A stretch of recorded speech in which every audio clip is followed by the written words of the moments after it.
Ma'am, get down on your knees, right now. The words cut through the late afternoon air, sharp enough to make nearby conversations die mid-sentence, as if someone had turned down the volume of the entire street. Deputy Ryan Carter stood rigid beside his patrol car, one hand resting near his belt, the other gesturing toward the concrete sidewalk still warm from the Georgia sun. In front of him, Evelyn Brooks didn't move at first. 72 years old, 5'3", her frame slight beneath a faded beige cardigan. She held a small paper grocery bag against her chest like it mattered more than anything else in that moment. The plastic handles creaked softly under her grip. A breeze slipped down the block, lifting the edge of her gray curls and carrying with it the faint smell of asphalt and cut grass. People had started to notice. A man across the street paused with his phone halfway to his ear. A young couple slowed their steps, eyes flicking between the deputy and the elderly woman as if unsure whether to keep walking or stay. Somewhere, a car door shut. The sound echoed longer than it should have. "I said, on your knees," Ryan repeated, his voice lower now, tighter, like he needed control more than clarity.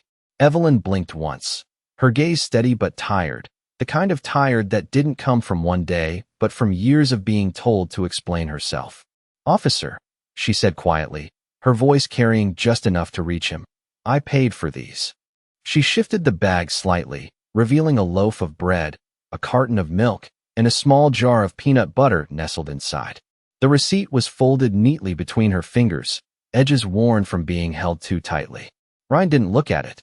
His attention stayed fixed on her posture, on the fact that she wasn't complying fast enough, on the eyes gathering around them. A woman in a crisp, white blouse stepped closer to the edge of the sidewalk, arms crossed.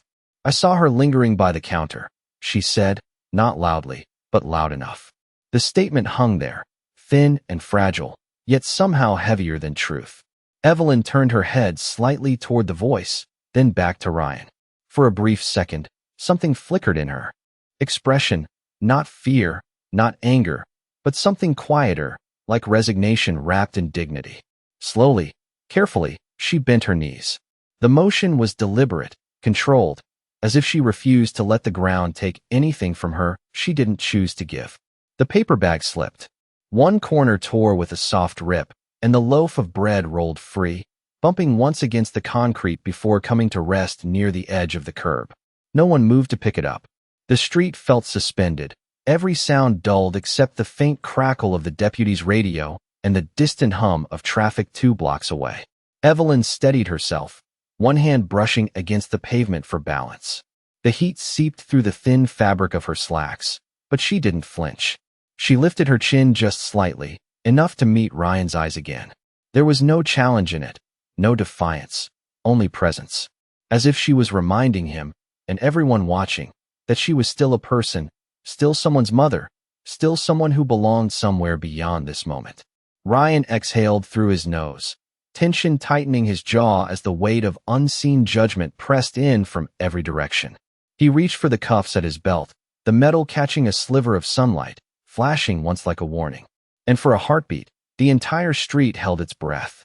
The metal never closed. It hovered there for a second too long, just inches from her wrists, as if even the air had something to say about it.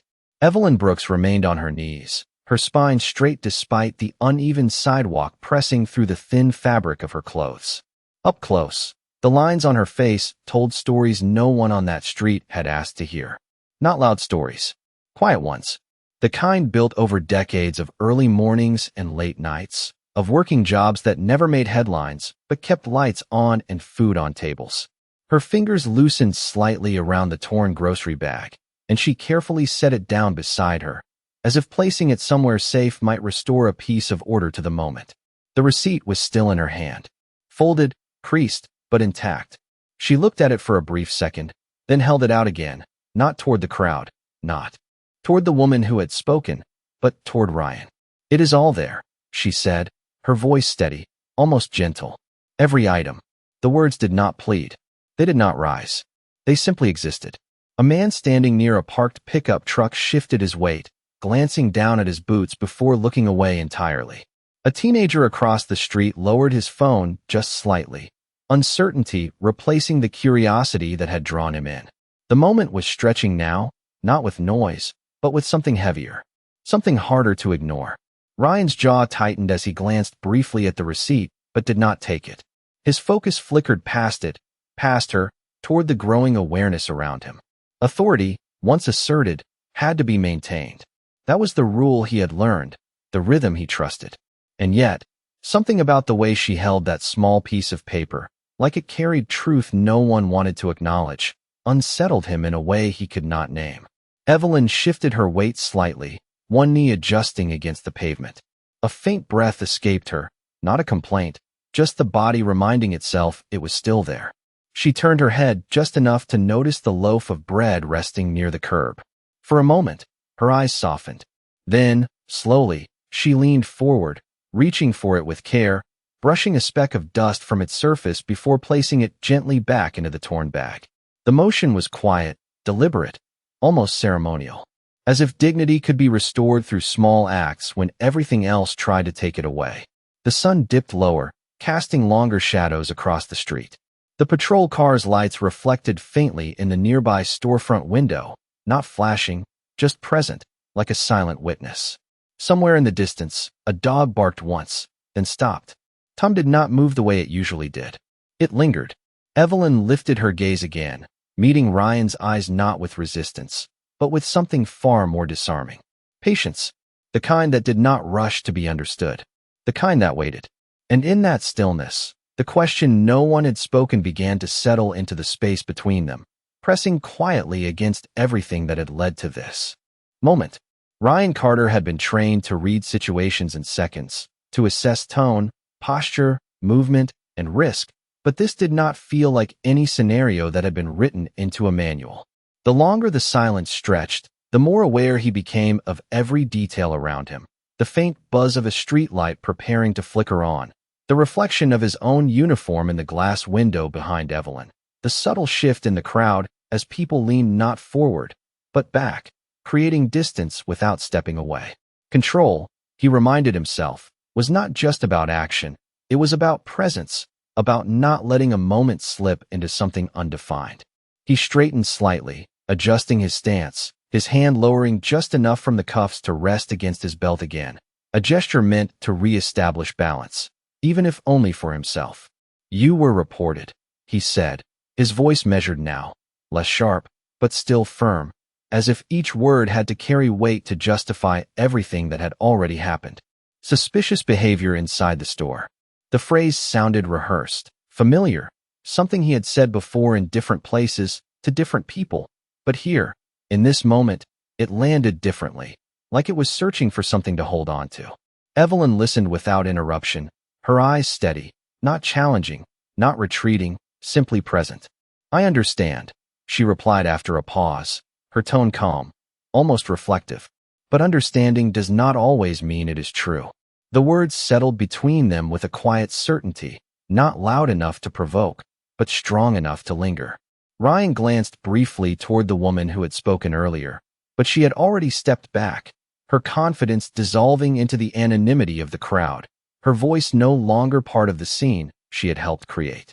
A car drove past slowly, the driver turning his head just long enough to catch a glimpse before continuing on, the moment already becoming something that would be retold later, slightly altered, slightly blurred. Ryan exhaled, a controlled breath, but it did not ease the tension building behind his ribs. He looked down at Evelyn again, really looked this time, at the way her hands rested lightly on her lap, at the careful way she had placed her groceries beside her, at the absence of anything in her posture that matched the situation he had been told to expect. There was no urgency, no attempt to leave, no sign of guilt. Just patience, the kind that did not demand to be believed. "You live nearby?" he asked, the question coming out more quietly than intended. Evelyn nodded once, a small, simple motion. 3 blocks down," she said. "Blue house with the white porch railing.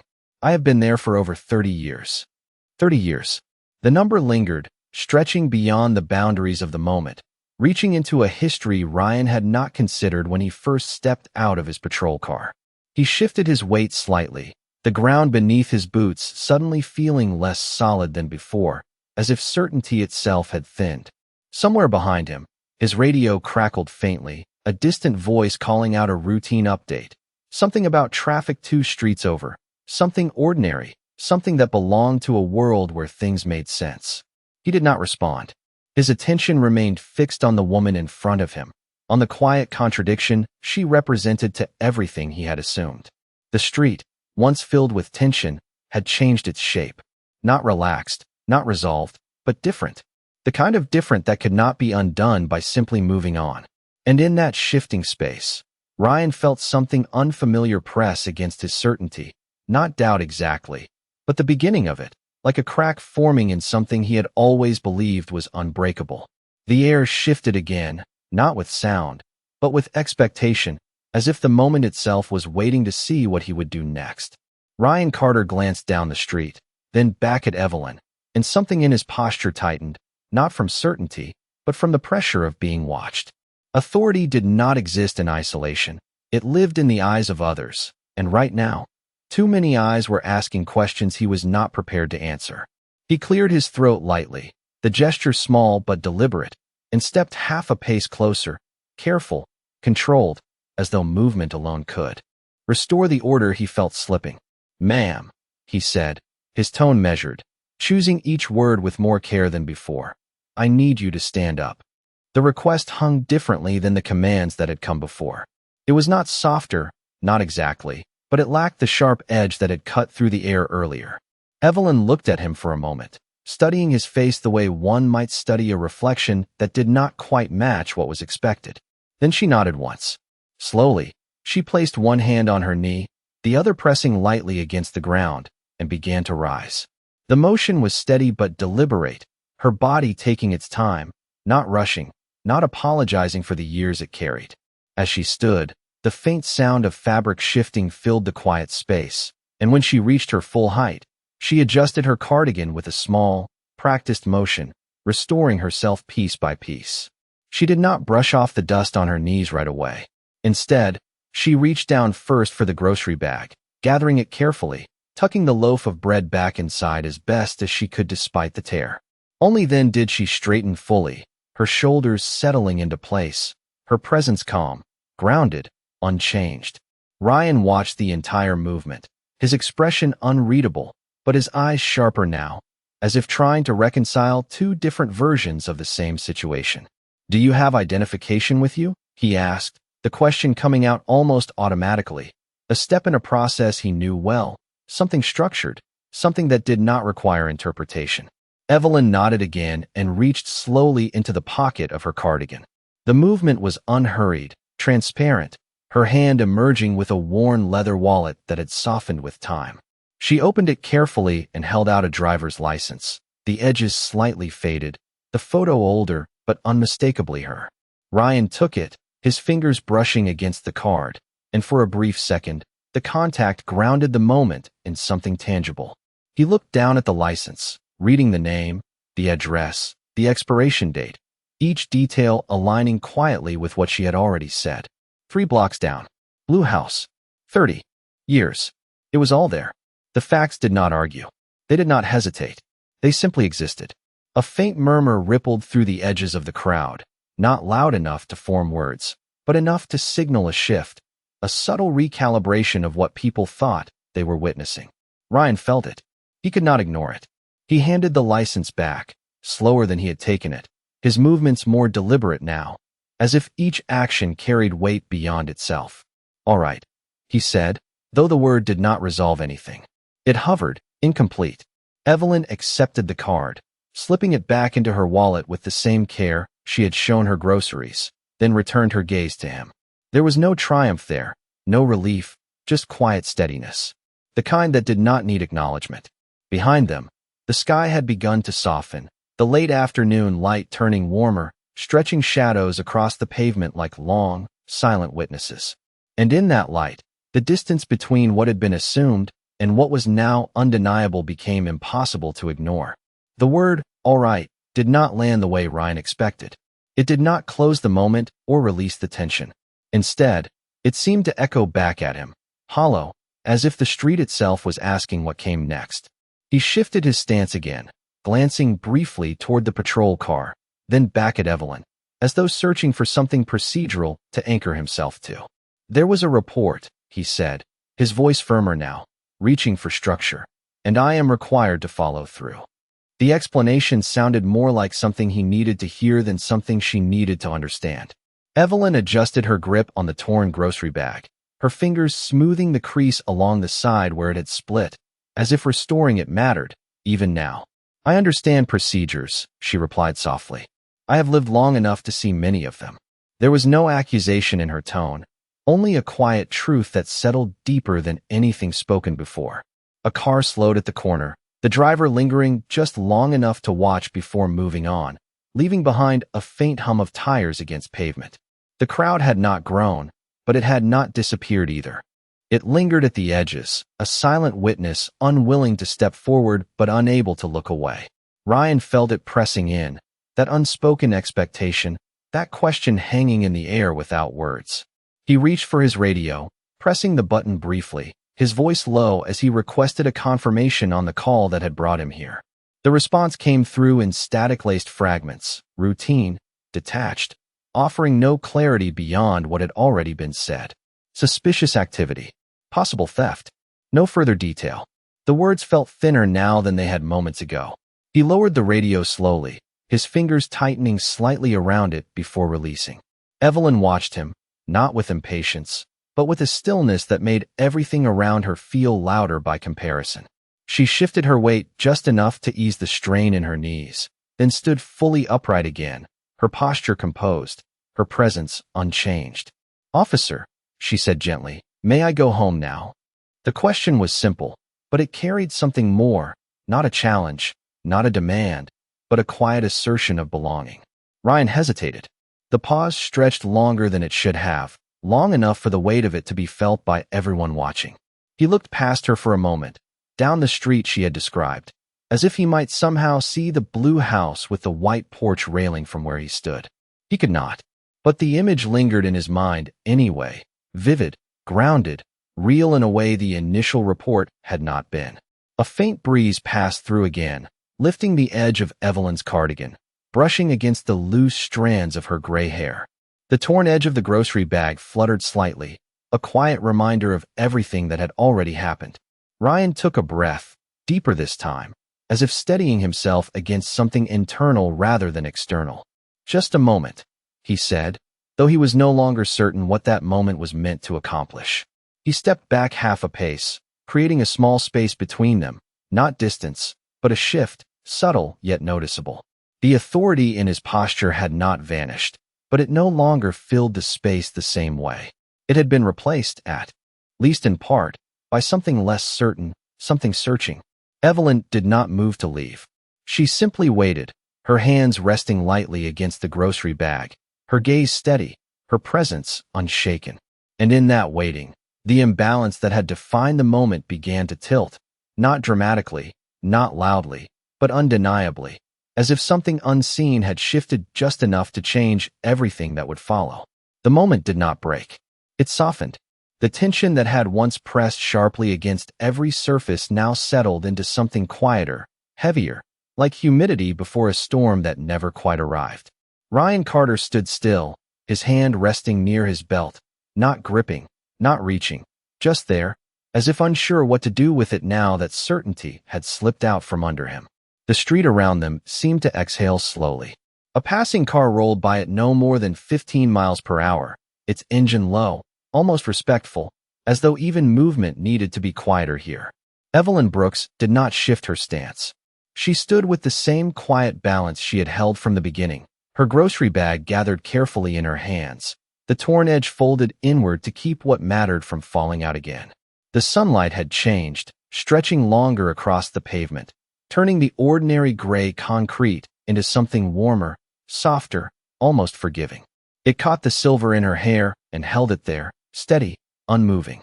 Ryan glanced at the ground for a brief second, then back up, but the motion felt incomplete, like a thought that never fully formed.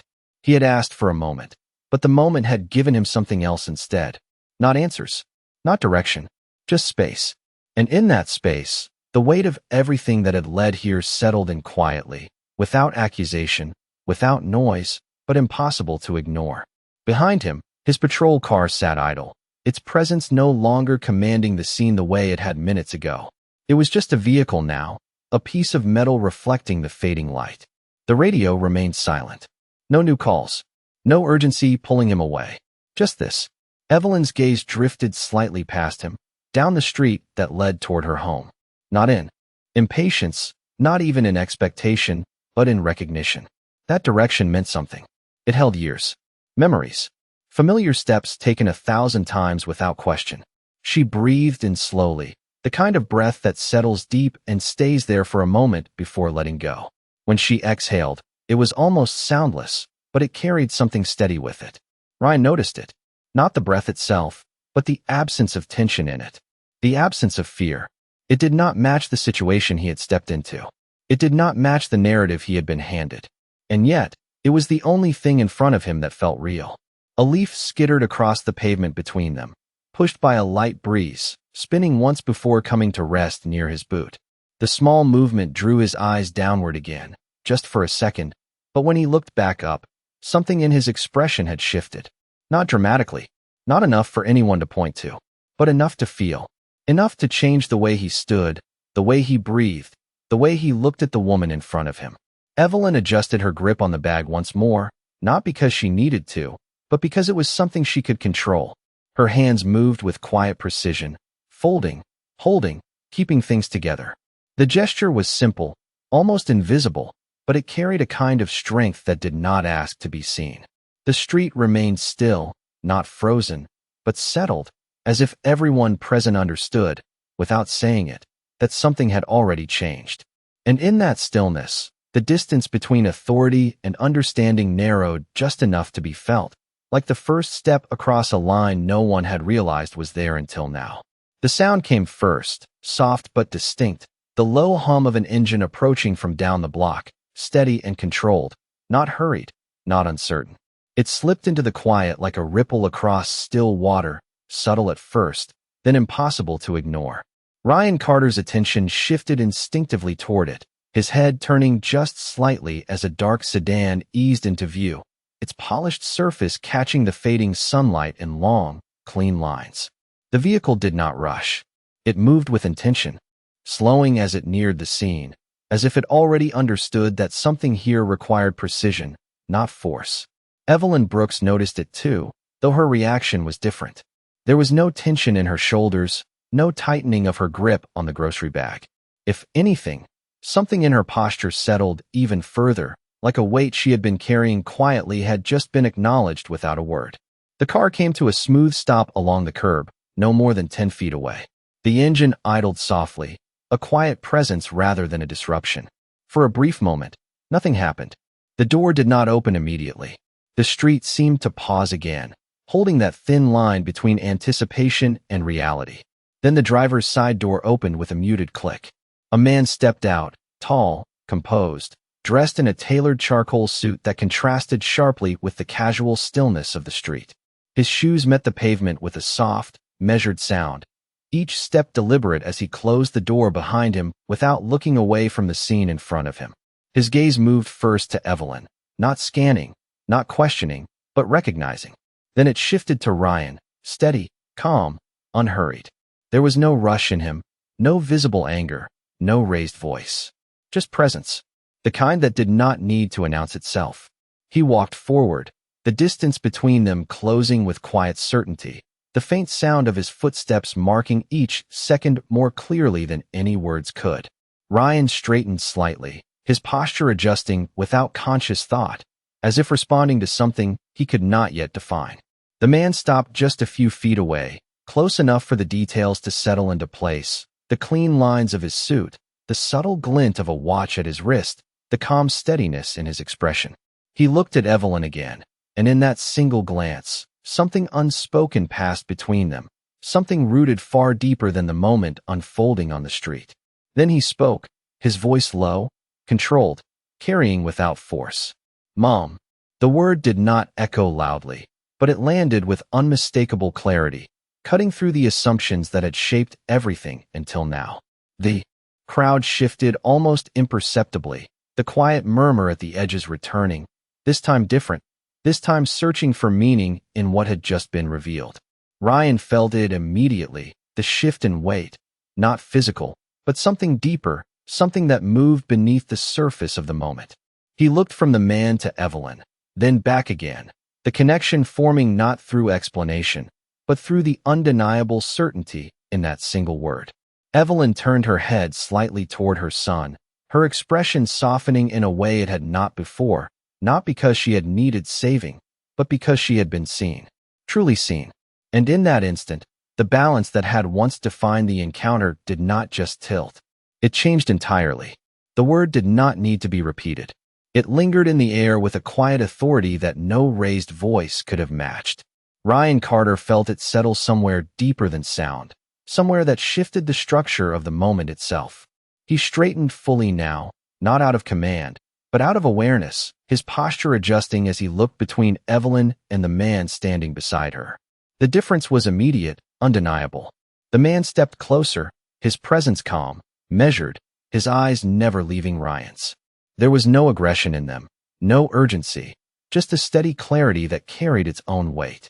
"Is there a problem here, officer?" he asked, his tone even, controlled, each word placed with intention rather than force. Ryan opened his mouth slightly, then paused, the response he had prepared moments ago no longer fitting the situation in front of him. "There was a report," he said finally, though the explanation felt thinner now, less certain. The man nodded once, acknowledging the statement without accepting it fully. His gaze shifted briefly to Evelyn, taking in the torn grocery bag, the way she held it together, the faint dust on the fabric near her knees, details small but unmistakable.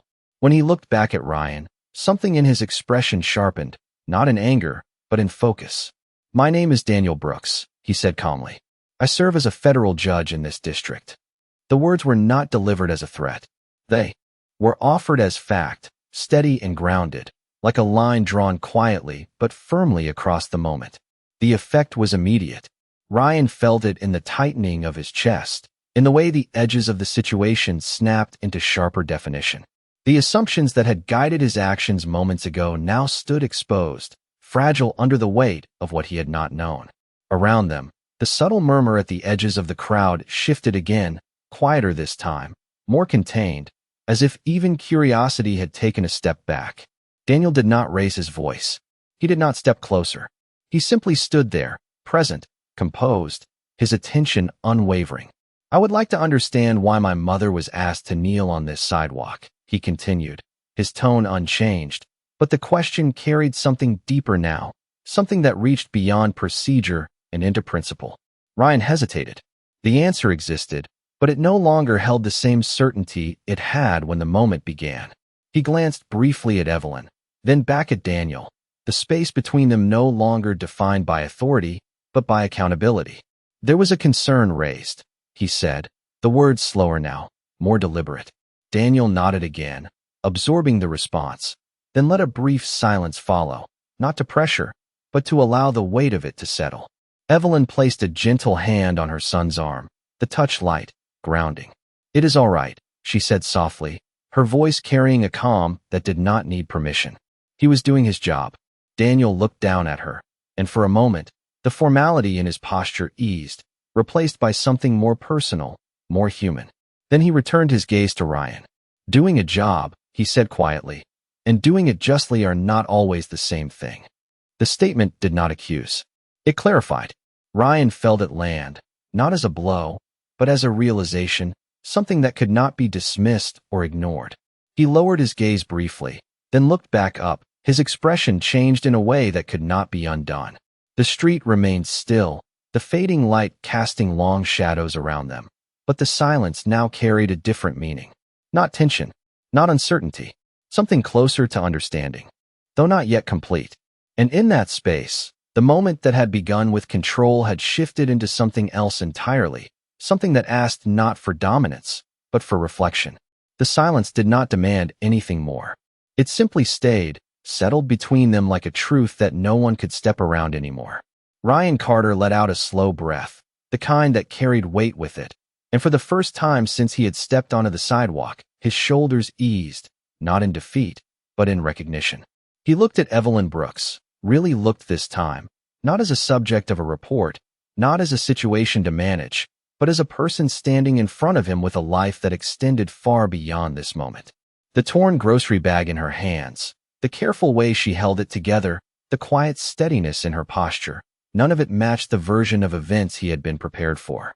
And that realization did not come loudly. It came quietly, the way truth often does when it has nowhere else to go. He nodded once, small, deliberate. "Ma'am," he said, his voice no longer carrying the edge it once had. "You are free to go." The words were simple, but they landed differently now, not as a release of control, but as an acknowledgement of something that should never have been taken in the first place.